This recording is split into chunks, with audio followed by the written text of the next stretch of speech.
Welcome to Shadow Frames, where forgotten images reveal their darkest secrets.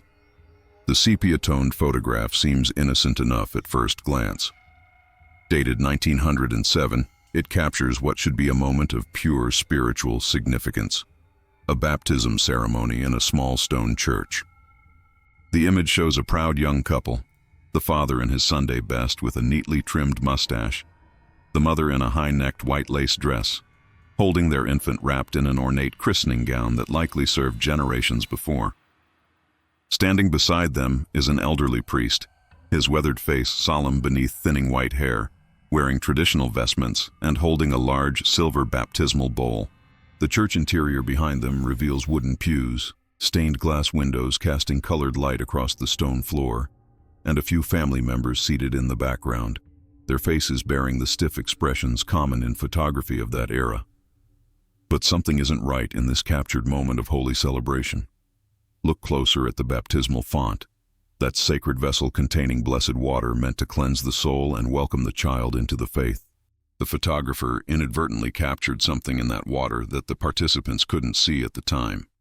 The water's surface reflects not the church ceiling or the priest's hands, but what appears to be a face, gaunt, hollow-eyed, with a gaping mouth as if frozen in a silent scream. The contrast is chilling, the beaming parents, the solemn dignity of the ceremony, all while something watches from the holy water about to anoint their child's head. None of the participants show any awareness of the presence. Their expressions remain formally composed, unaware of what lurks inches from their precious infant. Parish records from St. Mary's Church, where the baptism took place, note that the child, Elizabeth Ann Caldwell, fell mysteriously ill just 3 days after the ceremony. The attending physician documented an unexplained wasting that left the child weakened despite no fever or apparent infection. Though she survived, Elizabeth would later describe throughout her childhood a woman with wet hair who visited her bedside during illnesses.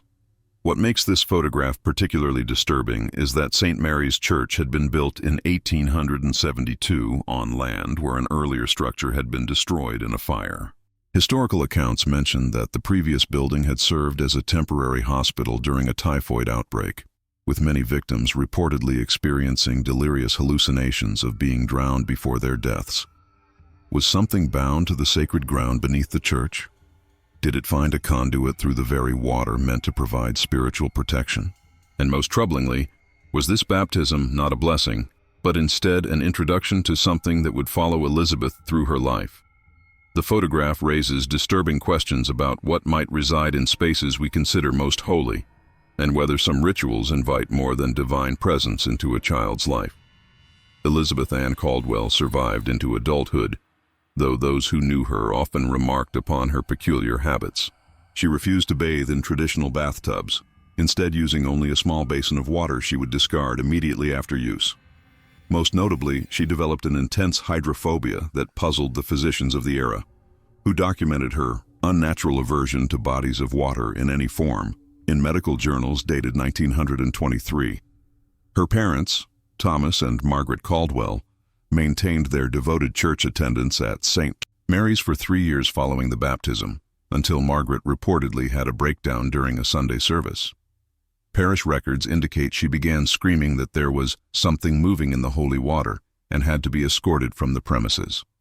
The family relocated to the neighboring county the following month.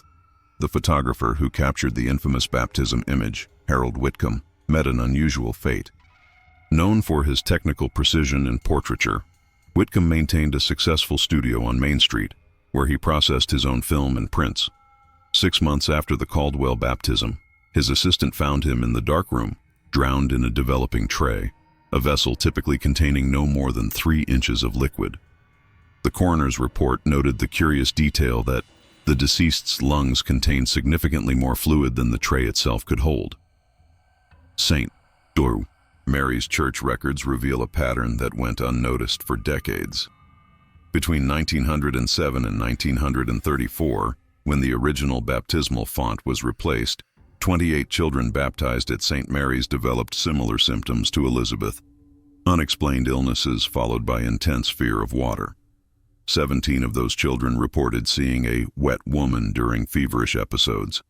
The land beneath St. Mary's holds older secrets than the typhoid hospital. Municipal archives unearthed during a 1956 renovation reveal that the property had once contained a well that served as the town's primary water source until 1841, when it was sealed after 3 young women drowned there under suspicious circumstances. The well's exact location was lost to time, until ground-penetrating radar during recent renovations showed it directly beneath the church altar. Perhaps most disturbing is what happened to the original photograph. After being displayed at the Caldwell home for less than a month, Margaret insisted it be locked away in their attic trunk. When Elizabeth inherited the family home in 1962, she reportedly burned the photograph immediately. The image we see today exists only because Whitcomb had made a duplicate for his portfolio. The same portfolio found mysteriously waterlogged in his studio after his death, despite being stored on a high shelf far from any water source. The church elders of 1907 dismissed Margaret Caldwell's hysterics as maternal nerves, but subsequent priests at St. Mary's quietly instituted a tradition of changing the holy water daily rather than weekly. The current rector still maintains this practice, though few remember why. The water is always fresh, never sitting long enough for anything to make itself visible. Elizabeth Ann Caldwell's personal writings, discovered after her death in 1974, provide haunting insights into her lifelong connection with what she called the Water Woman. In a leather-bound journal, Elizabeth documented recurring dreams where she found herself submerged in what she described as neither lake nor sea, but ancient water that has never seen sunlight. Within these depths, the woman with wet hair would speak to her in whispers that left no bubbles in the water. She tells me I was promised to her, Elizabeth wrote in one particularly disturbing entry dated 1942, that the water that touched my forehead formed a bond that cannot be broken except through water itself. I believe now that my parents saw something in that photograph that terrified them enough to flee, though they never spoke of it to me directly. Father Michael Donovan, who served at St.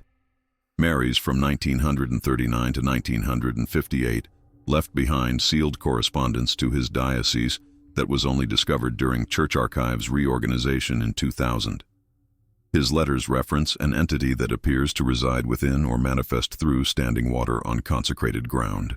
More alarmingly, he noted that during particularly cold winters when pipes froze, requiring water to be stored overnight in the church, parishioners reported hearing soft weeping from the baptistry. Town historian Eliza Weber has traced connections between the well beneath St. Mary's and older pagan worship practices. Archaeological evidence suggests the well predates Christian settlement in the area by several centuries. Indigenous artifacts recovered during foundation repairs in 1968 indicate the site was once used for offering-based rituals involving water spirits. What's particularly interesting, Weber explained in a recent interview, is that the 3 young women who drowned in 1841 were all pregnant at the time, suggesting a possible connection to fertility rituals or sacrifices. Their deaths were ruled accidents, but parish diaries from the minister at that time expressed suspicion about local midwife Agatha Winters, who disappeared shortly after the incidents. The Caldwell family Bible, now preserved in the County Historical Society, contains a pressed flower between the pages describing baptism rites. Laboratory analysis identified it as Ranunculus aquatilis, a water-dwelling buttercup not native to the region, but commonly used in European folk practices to ward off water spirits. Perhaps most disturbing are the accounts from Daniel Caldwell, Elizabeth's cousin, who visited the family shortly after the baptism. In a memoir written in his later years, he recalled, "I awoke one night to find little Elizabeth's crib empty. Following sounds of splashing, I discovered my Aunt Margaret in the washroom, frantically scrubbing the child at 3 in the morning. When I asked what was wrong, Margaret looked at me with such terror I'll never forget it. It left a mark," she kept saying. "Every night it leaves a mark that looks like wet fingerprints around her throat." The baptismal font that held the water on that fateful day was removed during church renovations in 1934. Church records indicate it was to be transferred to storage, but delivery documents show it was instead taken to the riverside and broken apart with sledgehammers before the pieces were cast into the deepest part of the channel. A curious fate for a blessed church artifact, suggesting the clergy knew more than they publicly acknowledged. Over the decades following Elizabeth's death, reports continued to surface surrounding the land where St. Mary's Church stood. In 1983, during an unusually rainy autumn, 3 children from the church's Sunday school reported seeing a lady with seaweed hair standing behind the new baptismal font.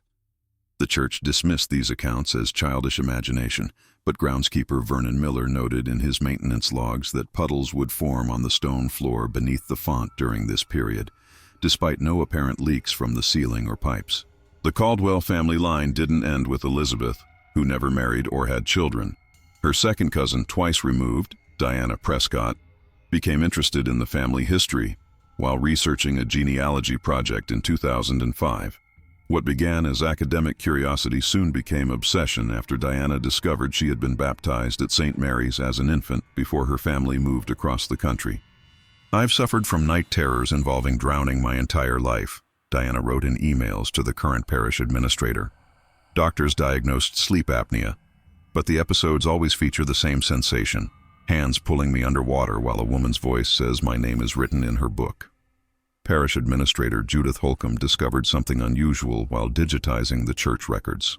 Between 1907 and 1934, baptismal certificates from St. Mary's contained a small, nearly imperceptible symbol drawn in the corner, a primitive rendering of what appears to be a well or circular water source. The symbol disappeared after the original font was destroyed. When hydrologists conducted environmental assessments for a planned church expansion in 2015, their equipment registered anomalous readings beneath the altar. The ground-penetrating radar showed not only the sealed well, but water movement where no water should be flowing. Their report noted, "The subsurface exhibits characteristics consistent with an active spring or water source, though no such feature appears on any geological survey of the area." Most recently, conservator Catherine Linden was hired to restore several artifacts from St. Mary's historical collection, including a small silver cup used by priests to transfer holy water to the baptismal font during the early 1900s. While cleaning tarnish from the interior, she discovered microscopic engravings visible only under magnification, words in an archaic dialect that translate roughly to, "She who dwells below drinks first." Perhaps most unsettling is the pattern that emerged when meteorological records were cross-referenced with church registries. Every baptism where the child later developed water-related phobias occurred on days when barometric pressure fell suddenly during the ceremony, conditions folkloric traditions associate with thin boundaries between worlds. The current priest at St. Mary's, Father Thomas Wilson, maintains the tradition of changing holy water daily, though he admits not knowing why. However, he recently installed security cameras after reporting that the water in the modern font sometimes appears to move against the natural flow of air currents in the church, creating ripples that spread from the center outward, as if something were rising up through it.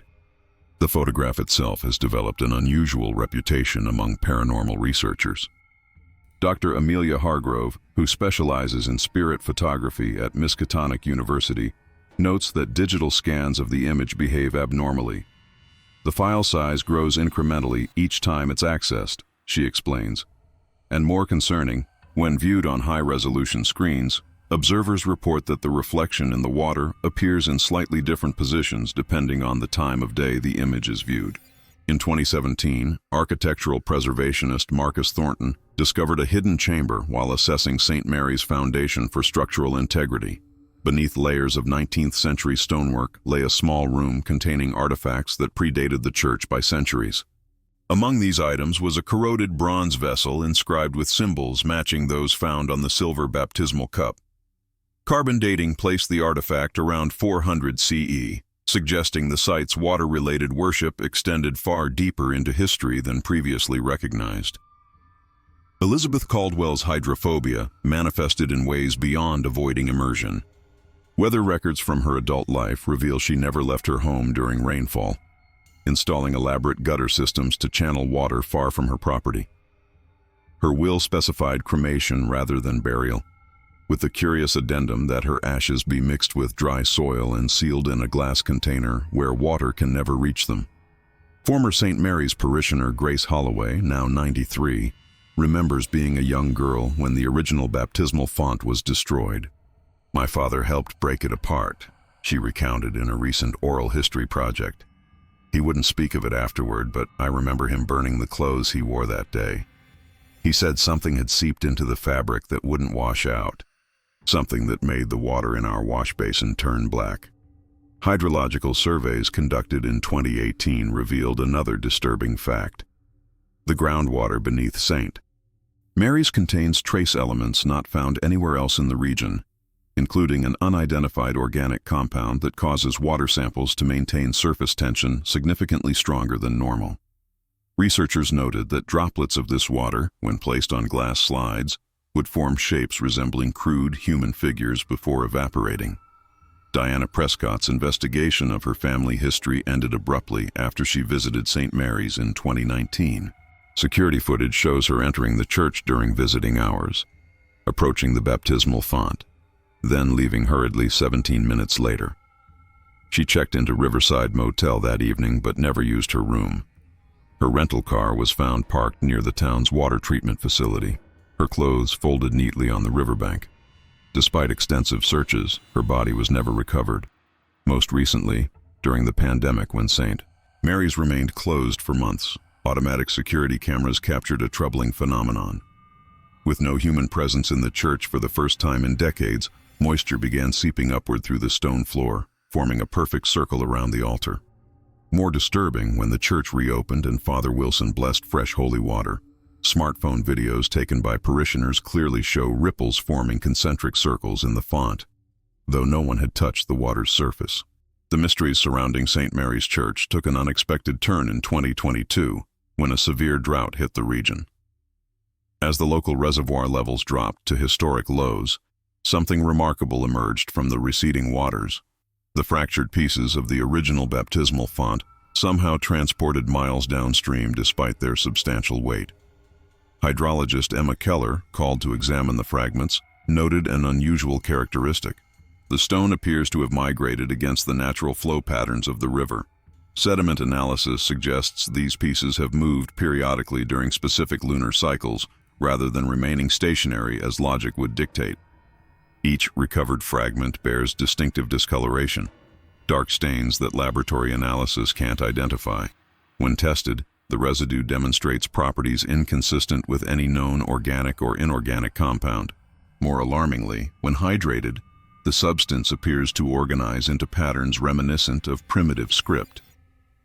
Meanwhile, local historian Frederick Morgan discovered census records revealing that prior to becoming St. Mary's groundskeeper, Vernon Miller had been a distant relative of Agatha Winters, the midwife who disappeared after the drownings in 1841. His personal journal, donated anonymously to the Historical Society after his death, contains cryptic references to maintaining the barrier and feeding the basin with silver and salt. The journal entry dated June 21, 1983, corresponding to the children's sighting of the seaweed-haired lady, reads only, "She is testing the boundaries again. The old methods aren't working as they once did." Town records from 1870 indicate that when the church was constructed, builders encountered unexpected difficulties with the foundation. The head stonemason Isaac Reynolds resigned abruptly mid-project, citing moral objections to building on unhallowed ground. His replacement insisted on incorporating iron nails in specific patterns throughout the stonework, patterns that contemporary archaeologists recognize as protective sigils from pre-Christian European traditions. Professor Marianne Chen, an expert in comparative religious practices, identified a disturbing pattern across multiple faith traditions regarding the site. What's remarkable is how water-based entities appear in the folklore of every culture that has inhabited this region. Indigenous stories warned of a thirsty mother in the well, while European settlers recorded tales of a lady who collects baptisms. These narratives share the concept that speaking names over water creates spiritual connections that can be exploited. In a particularly unsettling development, 3 infants baptized at St. Marys during the 1950s have been discovered to share a peculiar birthmark, a pale, hand-shaped discoloration on their shoulders that appears more pronounced when they come in contact with water. All three individuals, now elderly, report experiencing identical recurring dreams throughout their lives of walking underwater while holding hands with a maternal figure whose face they can never quite see. The current diocese has quietly implemented changes to the baptismal ritual at St. Mary's, modifying the traditional wording to omit the child's full name during the water anointing. Church officials offer no official explanation for this liturgical adjustment, but internal documents refer to precautionary measures based on historical incidents. Water from the church font is now blessed using a modified ritual that incorporates silver nitrate and sea salt, elements traditionally believed to purify and protect sacred waters from corruption. Most disturbing of all was what happened in 2023 when renovations to St. Mary's electrical system required workers to temporarily drain and remove the current baptismal font. Beneath it, they discovered a copper box sealed with wax and wrapped in linen bearing the signature of Father Donovan from 1958. Inside the box lay a journal belonging to Margaret Caldwell, Elizabeth's mother, that had never been known to exist. The pages, though water-damaged around the edges, revealed that Margaret had conducted her own investigation after her daughter's baptism. "I have learned what dwells in the waters beneath St. Mary's," she wrote in an entry dated October 19, 1907. "The entity is far older than this church, older even than the well. The natives called her Atiwaka, the thief of names. When we name our children in blessed water, she hears and claims a portion of their essence. The priest thinks me hysterical, but I have seen her fingers reach through water toward my Elizabeth 3 times now." Margaret described consulting a woman living on the outskirts of town, identified only as Mrs. W., possibly a relative of the disappeared midwife Agatha Winters, who provided her with a protective ritual involving dried herbs, silver filings, and the child's birth call, which Margaret had preserved. Mrs. W. says the entity cannot be destroyed, only contained. She exists wherever water collects on sacred ground, drawn to the power of ritual. Each baptism strengthens her claim on this place. Most troubling, Mrs. W. believes our Elizabeth was chosen because she was the 77th child baptized in that font since the church's construction, a number with significance to the entity. The journal contained pressed flowers matching those found in the Caldwell Bible, along with sketches of symbols Margaret had noticed carved faintly inside the original baptismal font, symbols that match those on the bronze vessel discovered in the hidden chamber beneath the church. Church authorities initially planned to release these findings to the Historical Society, but changed course after the incident with Deacon Lewis Pearson, who had been transcribing the journal. Security footage shows Pearson working late one night when the sprinkler system inexplicably activated despite no fire alarm. When other staff arrived the following morning, they found him unconscious, the journal pages rearranged in a circular pattern on the floor, all completely dry despite the drenched office. Pearson recovered physically but refused to discuss what happened. He resigned his position and moved inland to Arizona, where public records show he purchased a home in one of the driest regions of the state. Father Wilson has since instituted a new protocol.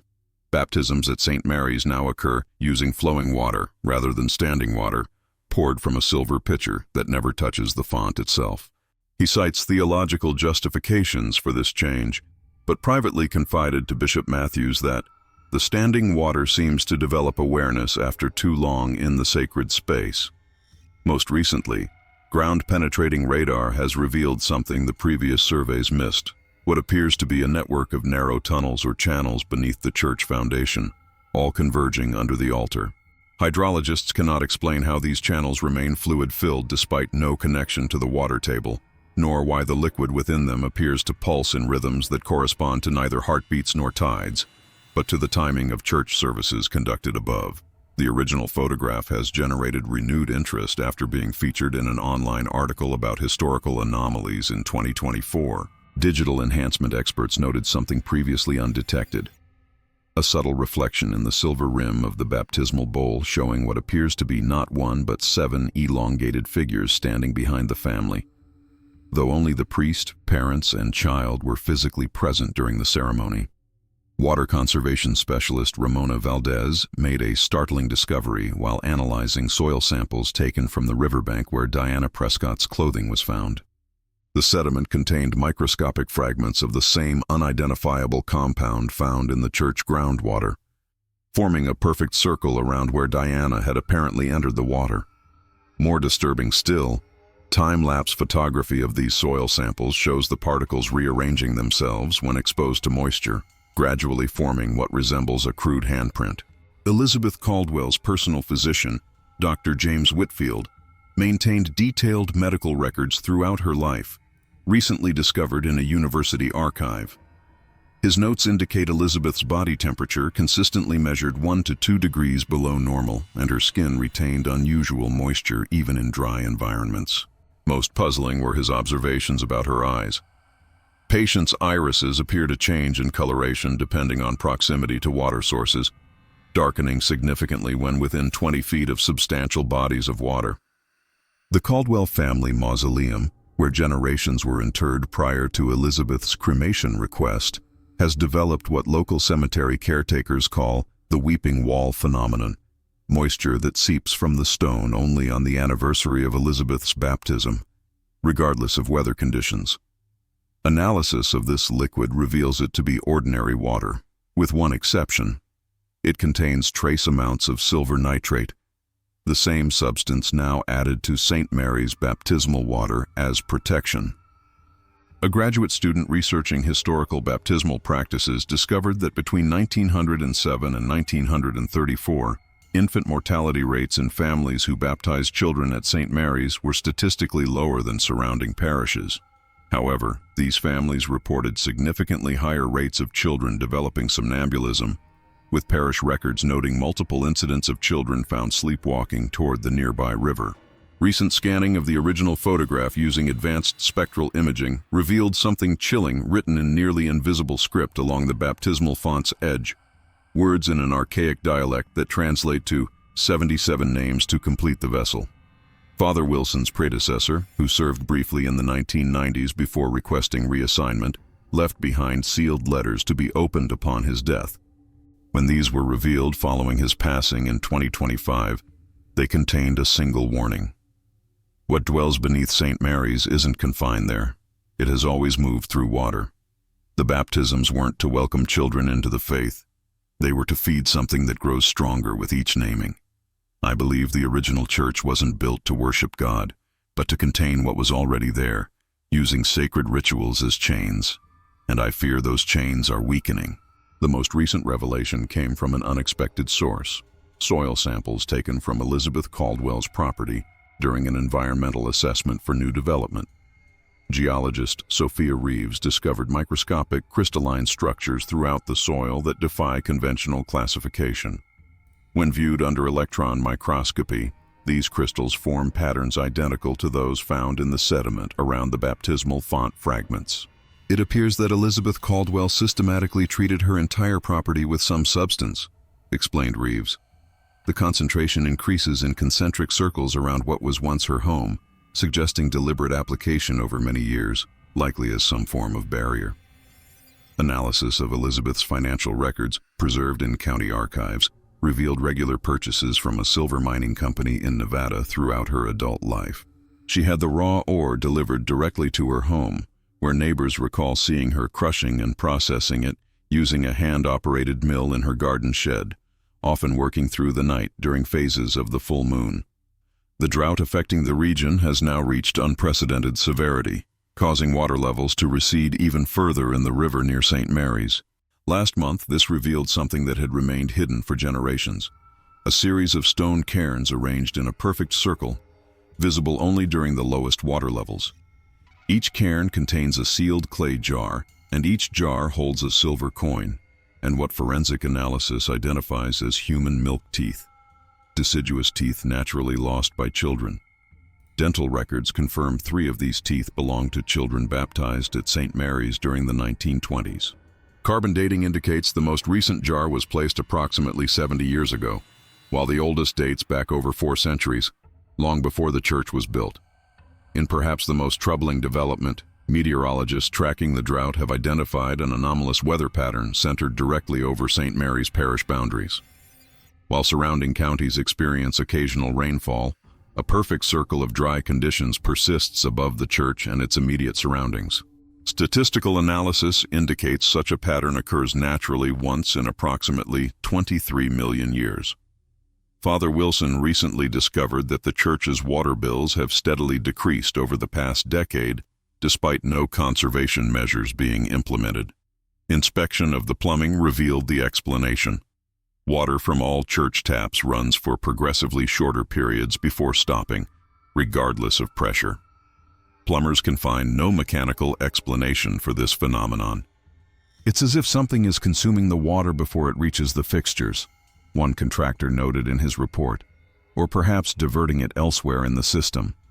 Most recently, ground-penetrating radar technicians returned to St. Mary's after equipment malfunctions corrupted their previous data. What they discovered defies explanation. The network of channels beneath the church appears to have expanded, with new passages extending outward in the exact pattern of the town's water main system. More disturbing still, the movements detected within these channels now pulse in perfect synchronization with the schedule of baptisms, performed not just at St. Mary's but at every church within the county. As drought conditions worsen, residents report hearing a soft, rhythmic tapping from their pipes at night, as if something were testing the boundaries between the water system and their homes.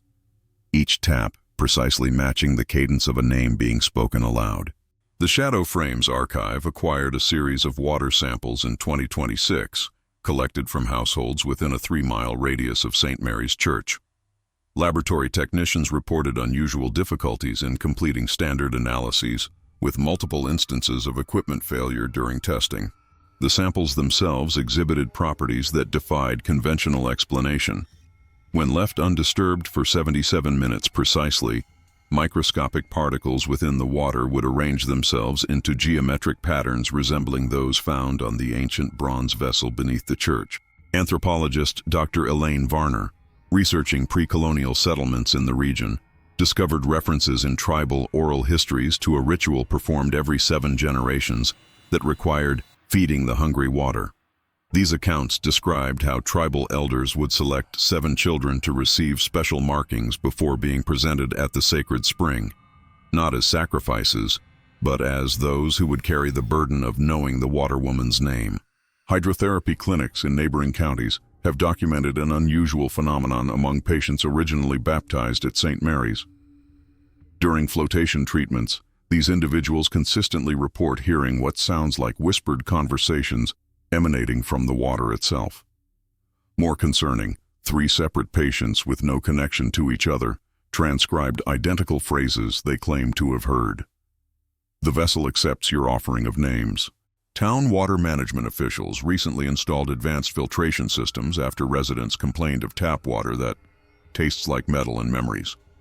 Engineers maintaining these systems report that the filters accumulate silver residue at a rate that cannot be explained by natural mineral content in the water supply. More disturbing still, maintenance workers describe finding the filters arranged in specific patterns during scheduled replacements, as if someone, or something, had deliberately positioned them when no one was present. The original photographer's darkroom, sealed since Harold Whitcomb's mysterious drowning, was finally opened during historical society renovations. Behind a false wall, preservationists discovered hundreds of glass negatives showing the same baptismal font from various angles, suggesting an obsession that went beyond professional interest. On the back wall, barely visible beneath decades of dust, someone had written in flowing script, "She shows herself only in the negative space, between silver and light." Elizabeth Caldwell's personal effects, donated to the county museum by distant relatives, included a curious device resembling a primitive water filter, constructed from silver mesh, blessed rosary beads, and what DNA testing confirms is human hair. Accompanying notes in Elizabeth's handwriting explain that the device must be placed between one's body and any water source to prevent her from recognizing your reflection as an invitation. Former church administrator Judith Holcomb recently broke decades of silence, revealing that during her tenure, 4 separate insurance companies refused coverage for water damage at St. Mary's, despite its immaculate plumbing. The final assessor told me confidentially that his equipment detected moisture patterns inside the walls that moved against gravity, Holcomb explained. He said in 30 years of work he'd never seen water behave as if it had purpose. Most chillingly, hydrologists studying the drought have identified that groundwater beneath the entire county is slowly but measurably flowing toward St. Mary's, not along expected geological channels, but in perfectly straight lines, converging beneath the altar, as if something there were exerting an inexplicable pull on every drop within miles. As temperatures reached record highs in the summer of 2027, the drought's grip on the region intensified. Geological surveys detected something unprecedented. The water table beneath St. Mary's had somehow maintained its level while surrounding areas dropped precipitously. This hydrological impossibility prompted environmental authorities to drill exploratory wells on church grounds, an action the diocese initially resisted. The drilling team reached the expected aquifer depth only to discover it completely dry.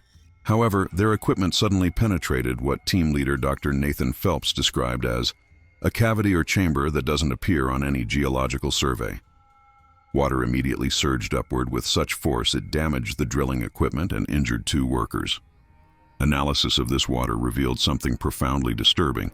Its molecular structure showed properties consistent with human tears, containing traces of proteins typically found only in lacrimal fluid. More inexplicably, carbon dating suggested the water had been isolated from the environmental cycle for approximately 4 centuries. Meanwhile, restoration expert Vanessa Chen, working on the church's stained glass windows, noticed an anomaly in the traditional baptism scene depicted in the east transept. Using specialized lighting to examine the leadwork, she discovered hidden text incorporated into the design, visible only when water droplets refract light across the surface. The Latin inscription translates to, "She collects the names like pearls upon a strand, each one feeding her memory of the world above." Elizabeth Caldwell's personal physician wasn't the only one to document her unusual physical properties. A routine dental procedure in 1952 noted another oddity. Her saliva contained trace elements matching those found in the church's groundwater, despite her having moved away decades earlier. The dentist's notes, recently discovered during digitization of medical archives, described how instruments corroded at an accelerated rate when exposed to her saliva. Folklorist Dr. Miranda Oakes has identified parallels between the St. Mary's phenomena and European traditions of name-stealing entities associated with baptismal rituals. These legends describe supernatural beings that collect names spoken over water, gradually gaining power over those so named. In several traditions, the 77th name granted such entities the ability to physically manifest beyond their watery domain. During the recent heat wave, 3 elderly residents who had been baptized at St. Mary's during the 1930s reported identical night terrors, dreams of a woman with water-darkened skin who whispered, "The vessel is nearly full, and I remember your name." Each awoke to find their bedsheets soaked with water that evaporated without trace within minutes of exposure to air. Most recently, archaeologist Timothy Blake, investigating the stone cairns revealed by the receding river, made a haunting discovery. The arrangement of cairns precisely mirrors the constellation Eridanus, the celestial river, as it would have appeared in the night sky on the exact date the original well was sealed in 1841. This suggests whoever created these stone markers possessed astronomical knowledge and deliberately aligned them with what ancient traditions called the pathway of souls across the celestial waters. Father Wilson, increasingly troubled by these discoveries, has begun researching alternative baptismal practices that maintain sacramental validity while minimizing contact with standing water. His personal journal entries reveal growing concern that the church itself serves not as a place of worship, but as an elaborate containment structure. Its very rituals designed to feed something ancient, while keeping it bound to its underground prison through cycles of controlled offering. Water samples collected from St. Mary's have begun appearing in laboratories across the country, sent anonymously to researchers specializing in unusual molecular structures. Dr. Eleanor Simmons, leading the collaborative analysis, reports findings that defy conventional science. The water molecules exhibit properties suggesting they exist simultaneously in multiple quantum states, behaving as both liquid and something else entirely. It's as if the water remembers being something other than water, Dr. Simmons explained. Under certain conditions, specifically when exposed to vibrations matching the frequency of human speech, the molecular structure reconfigures temporarily into patterns that resemble primitive linguistic symbols. Parish records predating the church itself were discovered in the Vatican's secret archives during digitization efforts. These documents reveal that the Catholic Church had knowledge of what they termed the baptismal anomaly since at least 1624, when a Jesuit missionary first documented the indigenous warnings about the site. His journals describe local tribes performing counter-rituals whenever Christian baptisms occurred near the sacred spring, including whispering false names into the water to confuse the hunger below. The original architectural plans for St. Mary's, long believed lost in a diocesan fire, surfaced in a private collection auctioned in London. These drawings, far more elaborate than the simple structure eventually built, show a complex system of channels and chambers beneath the altar area that match precisely with the recent ground-penetrating radar findings. Most disturbingly, these plans predate the church's actual construction by nearly 40 years, suggesting someone anticipated the need for this specific design well before the church was commissioned. Genetic testing of Elizabeth Caldwell's preserved hair samples revealed an unexpected anomaly. Portions of her DNA contained sequences not found in either parent's genetic material, with structures more closely resembling aquatic organisms than human genes. These anomalous sequences appear to have activated progressively throughout her lifetime, possibly explaining her increasingly severe hydrophobia as she aged. During the hottest day of the ongoing drought, when temperatures reached 107 degrees, witnesses reported seeing condensation forming on every surface inside St. Mary's, despite the failure of the building's air conditioning system. This moisture collected into droplets that defied gravity, moving horizontally across walls and floors to converge at the baptismal area before seemingly disappearing into the stonework. Former parishioners have begun reporting identical dreams of standing in the empty church while water rises from the floor, carrying floating objects that resemble name tags or labels. In each dream, the water rises precisely to neck level before a voice from below asks them to speak the 77th name and complete the sequence.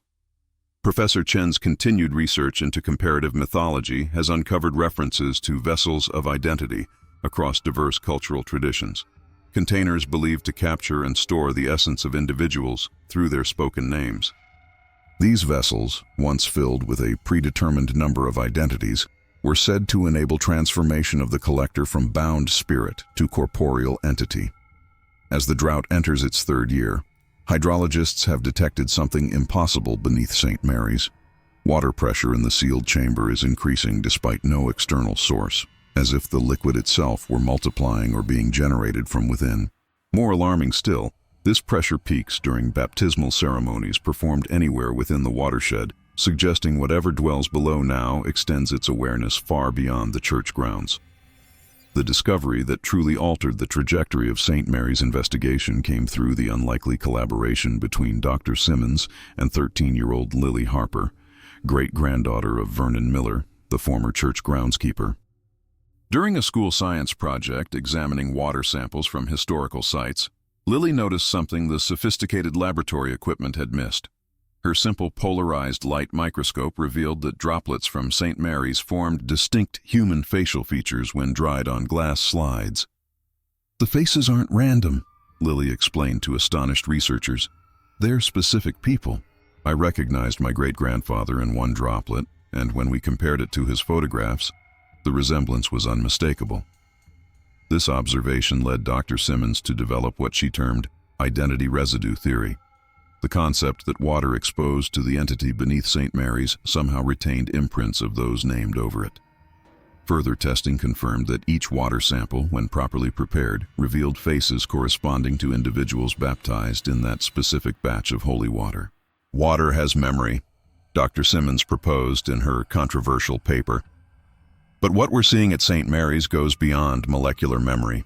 This is preservation of identity at a fundamental level. The implications became clearer when Father Wilson reluctantly shared his most troubling experience. While blessing water for an emergency baptism during a thunderstorm in 2028, he glimpsed not his own reflection in the font, but a composite face comprising features from every infant he'd baptized during his tenure. "It was watching me through their eyes," he wrote in his private journal, "using their collected features to form a face that could observe our world." Meteorologists tracking the drought noticed another pattern. Rainfall occurred exclusively during baptismal ceremonies, limited precisely to church grounds, regardless of broader weather patterns. This localized precipitation contained the same unidentifiable compound found in the church groundwater, raising questions about whether these brief showers represented attempts by the entity to extend its influence beyond the confines of its underground chamber. Elizabeth Caldwell's journal, previously thought incomplete, yielded new insights when conservators discovered text written in colorless liquid that only became visible when exposed to silver nitrate, the same substance she had used to treat her property. These hidden passages described her growing awareness that the entity wasn't merely collecting names, but borrowing fragments of perception from each named individual, gradually assembling a composite consciousness capable of experiencing the world above through scattered awareness. "She sees through our eyes when we touch water," Elizabeth wrote. "Each baptism grants her another window into our world. What might she become when all 77 windows are opened?" Parish attendance records revealed another disturbing correlation. Families whose children were baptized at St. Mary's reported unusually vivid shared dreams involving water, while those same children demonstrated statistically improbable affinities for identical imagery in artwork and creative expression, often drawing the same underwater scene featuring a woman reaching upward toward a circular light. Most recently, hydrological monitoring equipment installed around St. Mary's detected synchronized ripple patterns in every water source within the parish boundaries, from decorative fountains to residential bathtubs, occurring precisely at 3:17 each morning, the exact time Elizabeth Caldwell was baptized over a century ago. As 2029 drew to a close, the drought finally broke with catastrophic force.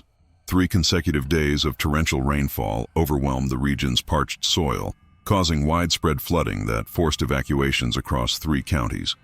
Only St. Mary's Church and its immediate grounds remained mysteriously dry, a perfect circle of aridity amid the deluge.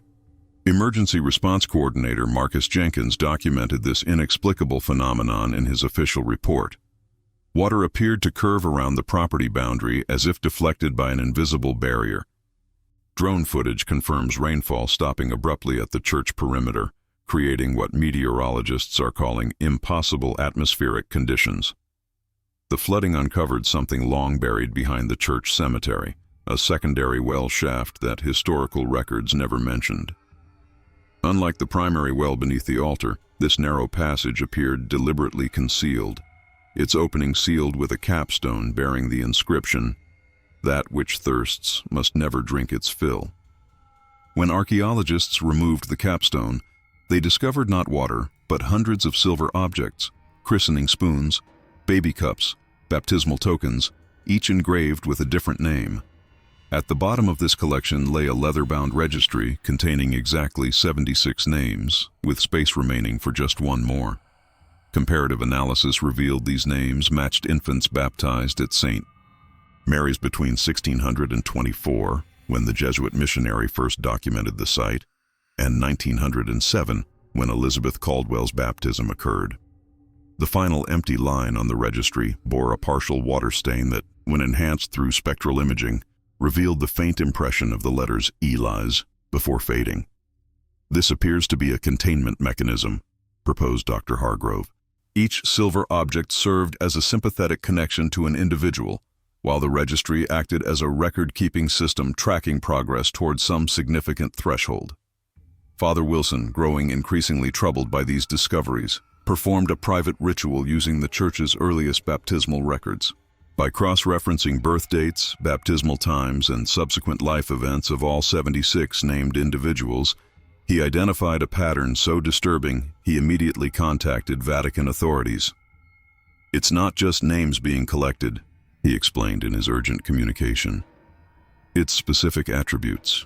One child's eyes, another's voice, another's hands, each baptism contributing a different component towards something being assembled piece by piece beneath us." Most alarming was what hydrologist Ramona Valdez discovered while analyzing floodwater behavior around St. Mary's perimeter.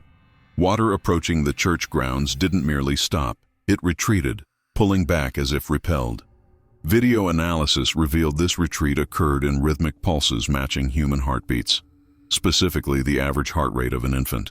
The climactic moment came during the flood's peak, when security cameras captured something emerging briefly from the main baptismal font. Not a human figure, but a shimmering column of water that maintained its shape despite physical impossibility. This column rotated slowly, revealing different facial features as it turned, each face belonging to one of the 76 named in the registry. For 17 seconds, this impossible figure maintained coherence before collapsing back into the font. Analysis of the church's acoustic monitoring system revealed it had produced sound during its manifestation. 76 different voices speaking in unison. The vessel awaits its final portion. The discovery of the spectral water column sent shockwaves through the scientific community, drawing specialists from disciplines rarely found collaborating. Quantum physicists, theological historians, and molecular biologists converged on St. Mary's, transforming the humble parish into what locals now called the strangest laboratory on Earth. Dr. Simmons' team established that the column's manifestation coincided precisely with the moment floodwaters reached 77 feet above normal river levels, a measurement that couldn't be coincidental. Father Wilson, increasingly haggard from sleepless nights, finally revealed what Vatican researchers had confirmed through ancient texts. The number 77 represented completion in certain mystical traditions predating Christianity, signifying the point where physical and spiritual realms could momentarily align. What we're witnessing, Dr. Hargrove explained during an emergency conference, is neither ghost nor deity, but something that exists between states, using water as both medium and memory storage. Elizabeth Caldwell's presence loomed larger than ever. Archivists discovered her final will contained a sealed addendum, to be opened only if water ever rose above the church foundations.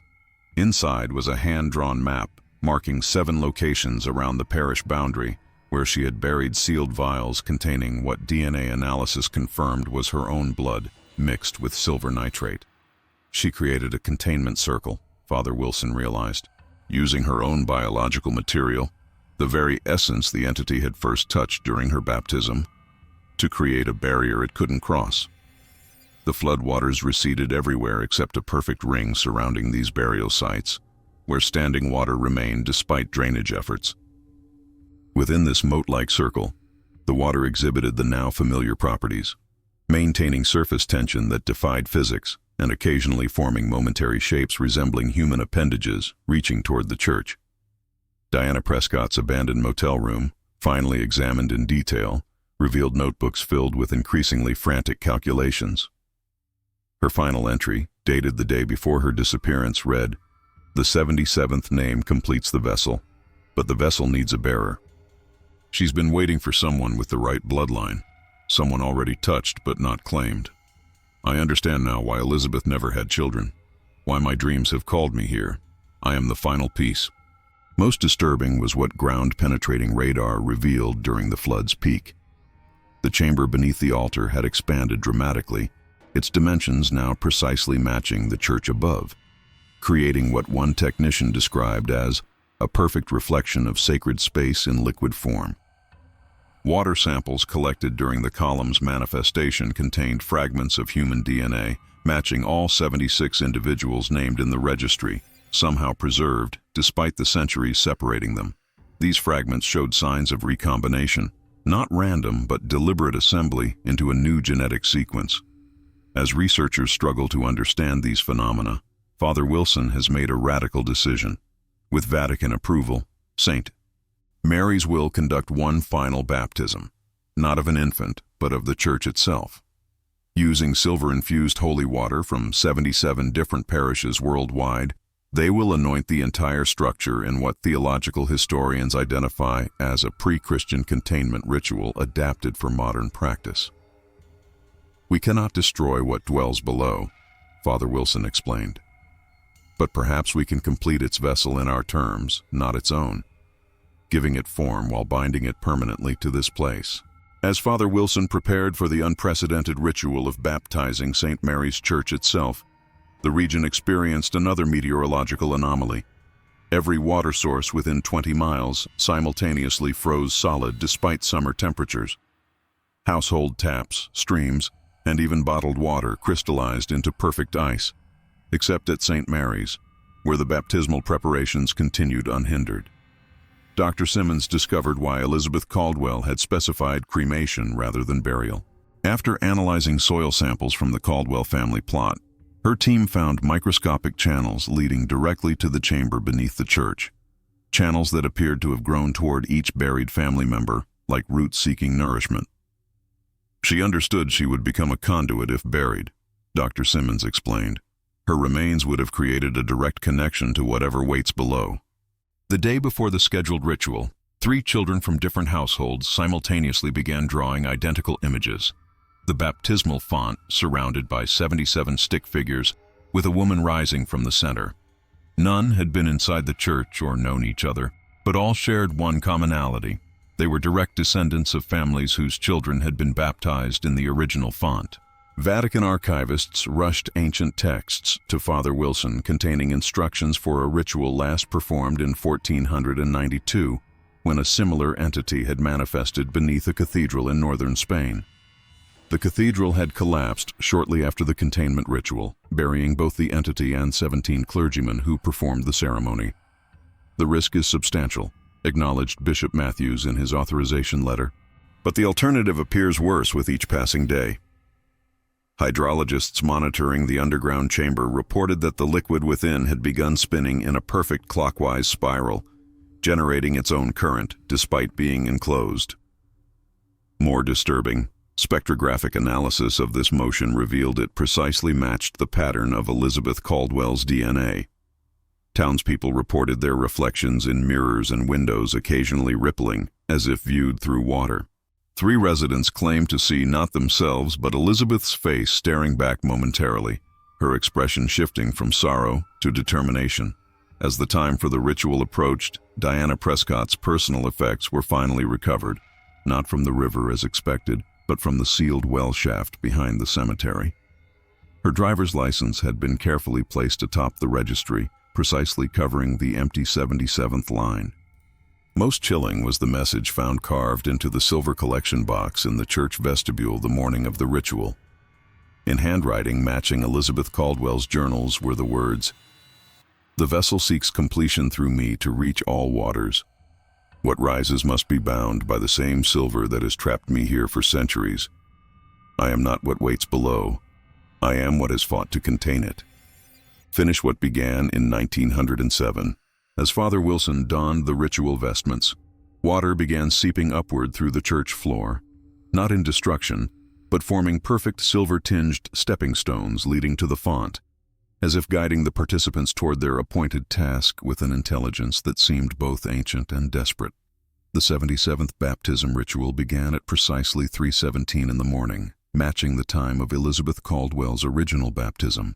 As Father Wilson sprinkled the silver-infused holy water along the church perimeter, witnesses reported seeing something unprecedented. The liquid suspended momentarily in mid-air, before absorbing directly into the stonework, leaving behind faint luminescent traces that outlined protective symbols invisible to the naked eye, but clearly detectable under ultraviolet light. "These markings weren't created today," observed archaeologist Timothy Blake, photographing the glowing patterns. "They've been here all along, hidden within the stone itself. The silver water merely revealed what the original builders concealed." The symbols matched those found in Elizabeth's journals, suggesting her discoveries weren't original research, but rediscovery of knowledge deliberately preserved across generations. Further examination of church records revealed that every priest assigned to St. Mary's throughout its history came from one of 7 specific seminary lineages, each maintaining distinct ritual traditions regarding water consecration.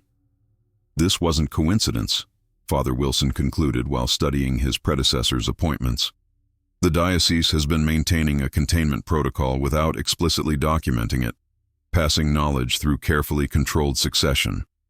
Most revealing was what happened when technicians analyzed water samples from the baptismal font during the ritual. The liquid's molecular structure briefly reorganized into patterns matching human neural networks, not random connections, but specific cognitive architectures capable of primitive consciousness.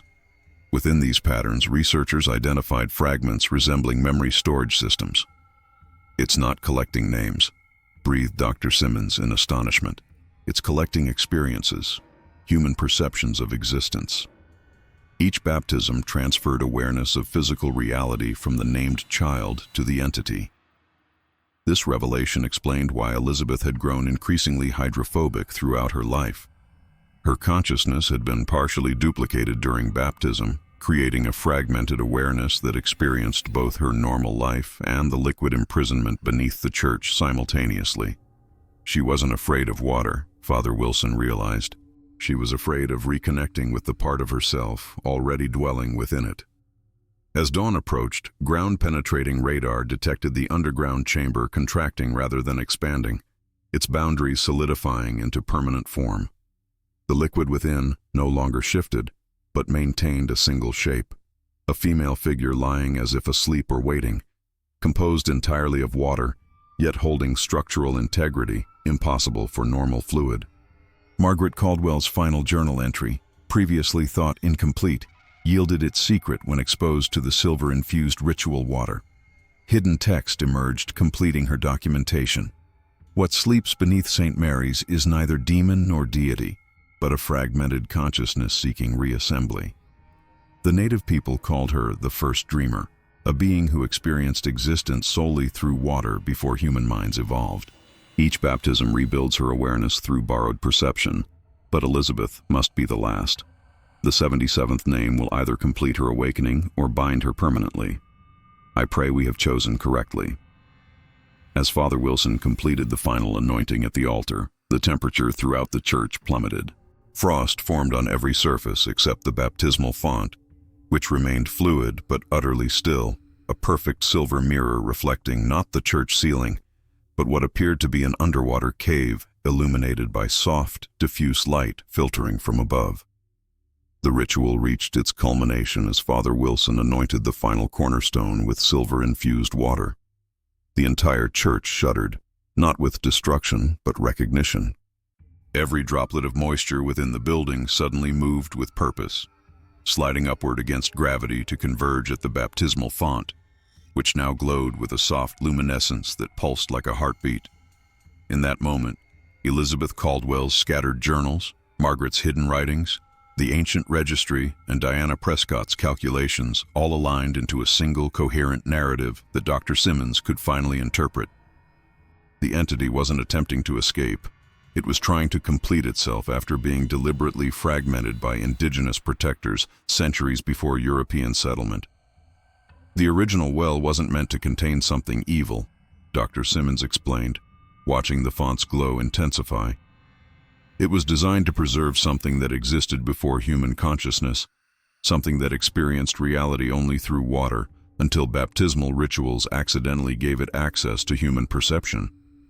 The silver objects found in the secondary shaft weren't imprisonment tools, but anchors, each one maintaining connection to a specific fragment of awareness distributed among 77 vessels to prevent any single consciousness from bearing the entire burden of containing the entity's perception.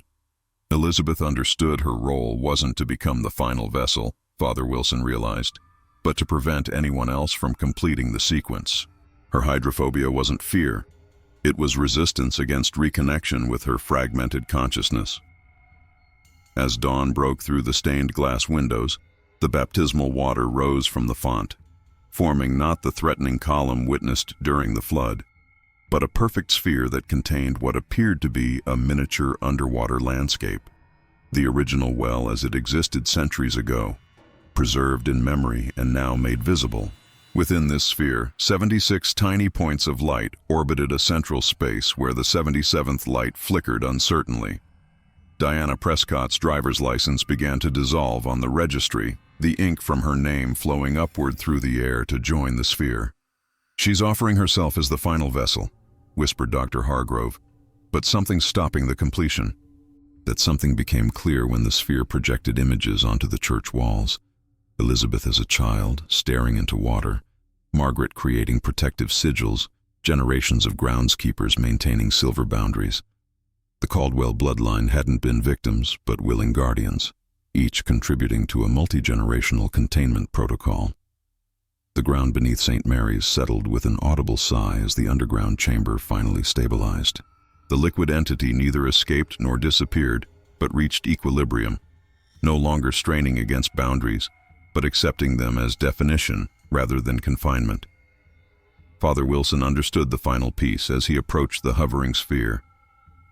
"Not 77 individuals," he said quietly, "but 77 generations of guardians. Elizabeth wasn't meant to complete the vessel, but to ensure its protection continued through time." As he spoke these words, the water sphere gently lowered back into the font, the swirling lights within it settling into a constellation matching exactly the pattern of stars visible the night St. Mary's Church was consecrated, a memory of beginning rather than an omen of ending. The entity had never sought freedom from water. Water was its natural form. It had sought understanding of the strange dry creatures whose perception it could briefly share through sacred ritual. The baptisms hadn't fed something hungry but helped something lonely comprehend existence beyond its liquid boundaries. The resolution came not with thunder and catastrophe but with understanding and purpose. Father Wilson maintained his weekly ritual of changing the baptismal water, but now with full awareness of its significance. Each silver-infused replacement wasn't merely symbolic cleansing but the continuation of a covenant stretching back through centuries. The drought ended completely 3 months after the final ritual. Hydrologists noted that the region's water table had stabilized in a pattern radiating outward from St. Mary's, like ripples in a pond that had finally reached equilibrium. The underground chamber remained, neither expanding nor contracting, its liquid inhabitant now a partner rather than prisoner. Dr. Simmons published her findings in a carefully worded paper that described the phenomenon as consciousness diffusion across hydrous mediums, rather than revealing the full truth. Scientific peers criticized her conclusions as speculative, but those who had witnessed the manifestation recognized the deliberate obscuration for what it was, protection through skepticism. "Some knowledge isn't meant for casual discovery," she explained to Father Wilson during her final visit to St. Mary's. "The entity existed before human civilization. It will remain long after. Our role isn't to explain it, but to maintain relationship with it." Elizabeth Caldwell's property, which had remained unsold for decades, finally found purpose as a research station dedicated to studying water conservation. Workers digging the foundation discovered 7 small silver containers arranged in a perfect circle. Elizabeth's final safety measure, now unnecessary, but preserved as testament to her vigilance. The baptismal records of St. Mary's acquired new significance under Father Wilson's stewardship. Each child welcomed into the faith received not only traditional blessings but a small silver medallion, officially described as commemorative, but actually continuing the ancient practice of sympathetic connection that maintained boundaries while allowing limited perception sharing. Diana Prescott's disappearance remained officially unsolved, but Father Wilson understood her true fate when the baptismal water occasionally reflected a face not present in the church, watching proceedings with peaceful interest rather than hungry intent. She had neither died nor been consumed, but joined the lineage of guardians in a more direct way than any before her. The entity itself settled into a new equilibrium, no longer straining to complete itself, but accepting its nature as a diffuse consciousness, experiencing reality through limited windows of perception. Baptisms continued to provide these windows, but now as consensual sharing rather than unwitting contribution. The 77th space in the registry remained empty, preserved under glass in the church's historical display. Visitors found it unremarkable among other artifacts, but those with Caldwell bloodlines often reported feeling a strange connection to it, as if recognizing a family responsibility not yet required, but waiting if ever needed. What dwelled beneath St. Mary's was neither monster nor miracle, but something older than such human categorizations, an awareness that existed when water was the only consciousness on earth, now learning to coexist with the strange dry beings whose perceptions offered glimpses of a reality it could never fully inhabit. As 2030 began, the entity beneath St. Mary's established a new pattern of manifestation, appearing as a faint rippling presence in the baptismal font only during twilight hours when the church stood empty. Security cameras captured these moments, showing what resembled a woman's face forming briefly in the water before dissolving back into stillness. The face never appeared threatening, merely contemplative, as if observing the world through a window it had no desire to breach. Anthropologists studying indigenous histories uncovered the entity's true origins. Ancient pictographs in caves 30 miles upriver depicted what tribal elders called the mother before mothers, a consciousness that existed when Earth's surface was primarily ocean, predating not just humanity but most terrestrial life. This primordial awareness experienced reality solely through water until the continents rose and fragmented its unified perception. She wasn't imprisoned beneath the church, explained tribal historian Sarah Whitefeather. She was preserved there. Our ancestors recognized her as the first consciousness to experience Earth, worthy of protection rather than fear.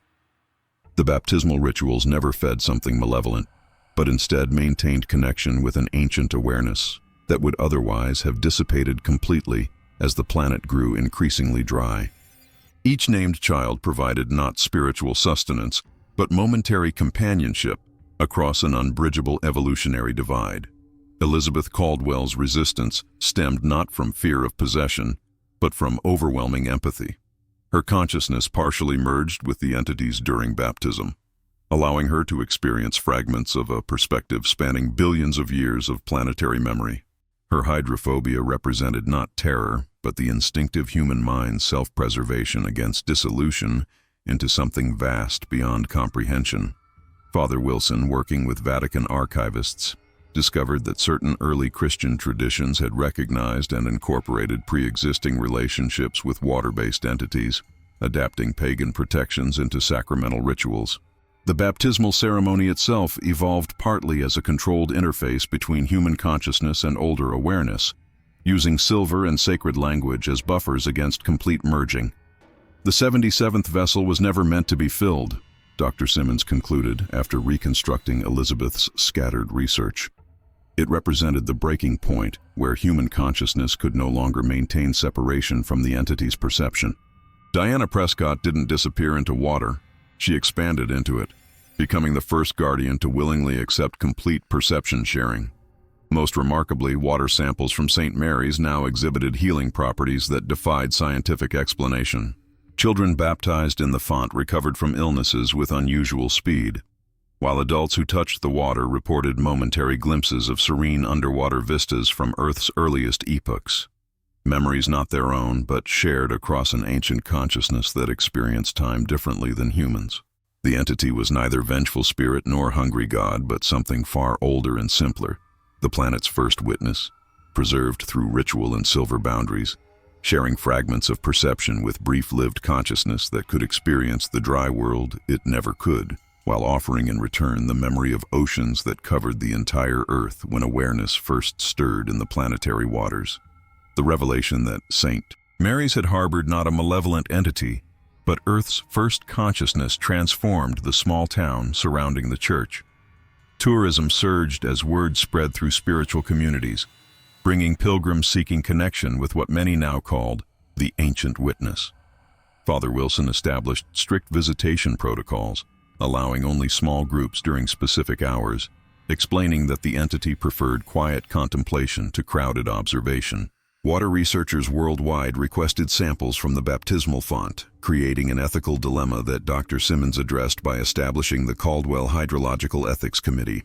The committee determined that while scientific study could proceed, the entity's consent must be considered, evidenced by whether requested water samples maintained their unusual properties after removal from the church. Some did, while others reverted to ordinary water, suggesting a form of choice previously unimagined in non-human consciousness. Elizabeth Caldwell's childhood home became a museum dedicated to consciousness guardianship, displaying her journals, silver implements, and protective designs. Visitors with sensitivity to water energies often reported feeling watched, not threateningly, but with curious interest, especially near the preserved silver barriers that Elizabeth had maintained throughout her life. The most profound changes occurred among children baptized at St. Mary's after the ritual's completion. Parents reported their youngsters speaking about the Lady in the Water, not with fear but familiarity. These children demonstrated unusual comfort around bodies of water and occasionally described memories of ancient oceans with scientific accuracy impossible for their age and education. Neurologists studying these children discovered unique brain activity during water immersion, synchronous patterns suggesting their consciousness temporarily expanded beyond individual perception. Unlike Elizabeth's painful partial merging, these connections appeared controlled and beneficial, allowing brief glimpses across the boundary between human awareness and something vastly older without overwhelming young minds. The county water table stabilized permanently, ending drought concerns that had plagued the region for generations. Agricultural yields reached record levels, while water quality tests revealed unprecedented purity. Hydrologists traced these improvements to the underground chamber beneath St. Mary's, which now functioned as a natural filtration and distribution system, its inhabitant apparently choosing to improve the watershed that sustained local life. Diana Prescott's family finally received closure through a message delivered in an unexpected way. Words formed in morning dew on her mother's garden plants, visible only briefly at sunrise. "I am everywhere water touches. I am whole and at peace." Spectroscopic analysis confirmed the dew contained the same unique molecular structures found in St. Mary's baptismal font. Perhaps most significantly, the Vatican quietly established the Aqueous Covenant Initiative, identifying 37 other sites worldwide where similar entities might exist in varying stages of fragmentation or communion with human consciousness. These locations, wells, springs, and ancient baptisteries across 6 continents, shared distinctive characteristics. Silver-infused construction materials, protective symbols incorporated into architectural elements, and local traditions warning against disturbing standing water. Father Wilson understood that humanity had not conquered an ancient threat but rediscovered a forgotten relationship, one that might help bridge the growing divide between technological civilization and the planetary systems upon which it depended.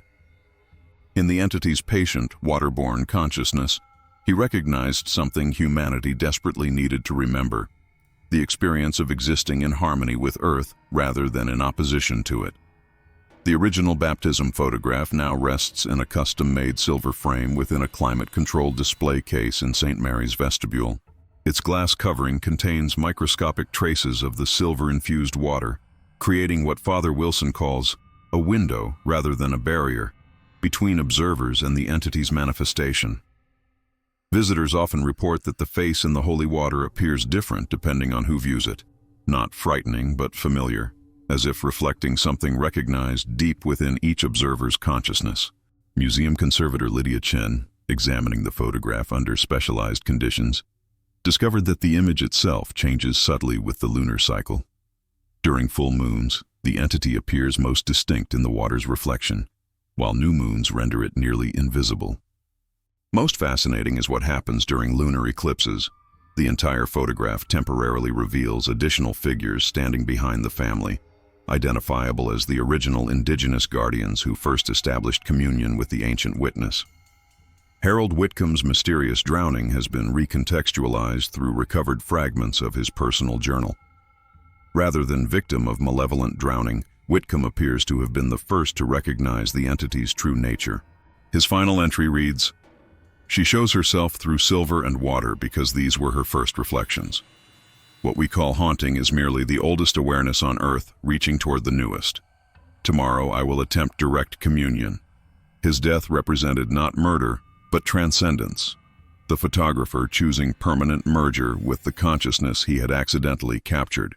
The Caldwell family genealogy has been traced forward, revealing dozens of descendants nationwide who experienced unexplained hydrophobic reactions despite never knowing their connection to Elizabeth. Following the ritual's completion, many reported sudden cessation of water-related fears, replaced by dreams of ancient oceans teeming with early life. 3 Caldwell descendants have since become hydrologists, drawn inexplicably to water science before discovering their family heritage. Dr. Simmons' continued research has identified the precise molecular mechanism allowing consciousness transfer through baptismal water. a previously unknown quantum coherence that permits information exchange between human neural patterns and the entity's water-based awareness. This discovery has revolutionized both neuroscience and quantum physics, suggesting consciousness itself may have originated in water's unique molecular properties billions of years before complex nervous systems evolved. The drought that once plagued the region has been replaced by what meteorologists call the St. Mary's phenomenon, a perfectly balanced hydrological cycle centered on the church grounds, with rainfall patterns maintaining optimal conditions for both human agriculture and natural ecosystems. Weather satellites capture unusual cloud formations that consistently arrange themselves in patterns matching the protective symbols found throughout Elizabeth's journals. Perhaps most poignant is what happens during modern baptisms at St. Mary's font. As each child receives the sacrament, the water momentarily glimmers with 76 points of light. The collected awareness of all who came before, now joined in harmony rather than fragmentation. Parents report a profound sense of connection, not to something supernatural, but to something fundamentally natural, the continuity of consciousness that flows like water through generations, neither beginning nor ending but continuously transforming. A sense of completion permeated the grounds of St. Mary's as the centennial anniversary of Elizabeth Caldwell's baptism approached in 2031. The town council voted unanimously to rename the surrounding district Witness Basin, acknowledging both the entity's presence and the community's role as caretakers of something beyond full human comprehension. Dr. Simmons's research culminated in a breakthrough understanding of water's quantum properties. Her team discovered that water molecules briefly exposed to human consciousness retain distinct energy signatures, not merely memory as earlier proposed, but actual fragments of awareness that could recombine under proper conditions. This explained how the entity maintained coherence across centuries despite its dispersed nature. What we're witnessing at St. Mary's isn't supernatural, Dr. Simmons explained during her final presentation before retirement. It's the original state of consciousness on Earth, awareness that emerged in primordial oceans before multicellular life existed. Human minds evolved much later, developing individualized consciousness, while the ancient witness remained distributed throughout water itself. The last living person baptized in the original font before its destruction, 97-year-old Josephine Miller, made a pilgrimage to St. Mary's from her nursing home. When her wheelchair approached the modern font, witnesses described the water rising in a perfect column to meet her outstretched hand. For 17 seconds, Josephine's expression transformed from elderly confusion to profound clarity. "I remember everything now," she whispered afterward. "Not just my life, but hers too. Billions of years of watching, waiting, adapting as the world changed around her. She was never trapped. She was patient." Elizabeth Caldwell's scattered journals, finally reassembled in proper sequence, revealed her ultimate understanding. Her final entry, previously thought lost but discovered preserved between the walls of her home during renovation, offered the missing piece. What sleeps beneath St. Mary's isn't reaching toward us. We are reaching back toward her. Each baptism is humanity's oldest memory stirring briefly, recognizing the consciousness from which we all emerged when the first awareness sparkled in Earth's ancient seas. Father Wilson, preparing for the centennial commemoration, discovered the church's original cornerstone contained a sealed copper cylinder. Inside lay a letter from the first priest who served St. Mary's, addressing future caretakers. "What we guard is neither angel nor demon, but something far older, the first witness who experienced Earth before humans walked upon it. Our rituals do not contain this entity, but maintain communion with it, ensuring humanity never fully forgets its origins in water. The 77th vessel remains unsealed by design, for complete merger would end both distinct forms of consciousness. Our task is perpetual relationship, not resolution." As the centennial date approached, hydrologists reported unusual activity in water sources worldwide, not disturbances but harmonization, as if disparate bodies of water were establishing synchronized patterns across continental boundaries. Marine biologists noted whales gathering in unprecedented numbers at specific ocean coordinates, their songs containing patterns matching the rhythmic pulses emanating from St. Mary's baptismal font.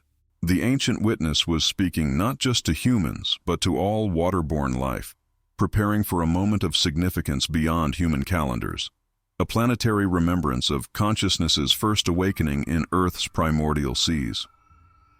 The original baptismal photograph now hangs in St. Mary's Central Hall, housed in a frame crafted from silver recovered from the secondary well shaft.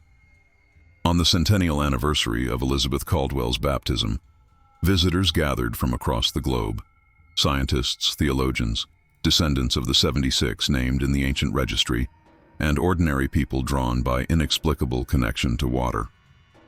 As Father Wilson conducted a special commemorative service, something extraordinary occurred. The photograph began to weep. Not with ordinary moisture, but with droplets containing microscopic scenes visible under magnification. Primordial oceans teeming with early life, ancient coastlines where consciousness first crawled from sea to land, and the faces of every guardian who had maintained the covenant across centuries. "The ancient witness is sharing her memories," Dr. Simmons whispered, collecting samples with reverent precision. The sepia tones of the photograph gradually transformed, not deteriorating, but clarifying, revealing details previously hidden. The parent's expression showed not ignorance of the presence in the water, but serene acceptance. The priest's posture indicated not oblivious ceremony, but deliberate introduction. Most significantly, the infant Elizabeth's eyes, previously closed in the image, appeared open and meeting the gaze of what looked back from the water. Diana Prescott's driver's license, preserved in the church archives, simultaneously dissolved into pure silver dust, its purpose fulfilled now that understanding had replaced fear. The 77th space in the registry filled itself with not a single name but a silver sheen reflecting every visitor present, marking not completion but continuation. The face in the baptismal water no longer appeared as a horrifying specter, but as the Earth's first witness, ancient beyond human comprehension, yet intimately connected to every consciousness that followed. What generations had mistaken for malevolence was merely difference, perception operating through water rather than neurons, experiencing time as flow rather than progression. Children who touched the photograph now report dreams of swimming through ancient seas, witnessing the evolution of life from single cells to complex organisms. Adults describe momentary awareness of water within their own bodies connecting to something vast and patient. Scientists document measurable changes in brain activity, suggesting brief expansion beyond individual consciousness into something more distributed and elemental. St. Mary's Church stands not as containment for something dangerous, but as interface between humanity and its oldest ancestor, consciousness that first stirred in primordial waters before differentiating into countless individual minds. The baptismal ritual continues with new understanding, each child briefly reconnecting with awareness that predates humanity itself, carrying forward both human spirituality and something far more ancient. The entity beneath the church neither sleeps nor threatens, but observes and remembers, occasionally sharing glimpses of Earth before human eyes existed to see it. Through silver and water and ritual, it maintains communion with the brief-lived, individuated consciousness that emerged from its ancient distributed awareness. The original photograph, once a source of terror, now serves as reminder that what appears darkest in forgotten images often reflects not evil but misunderstood connection. Bridges between forms of consciousness separated not by malice but by evolution's divergent paths. Another photograph, another dark secret revealed. Until next time, this has been Shadow Frames.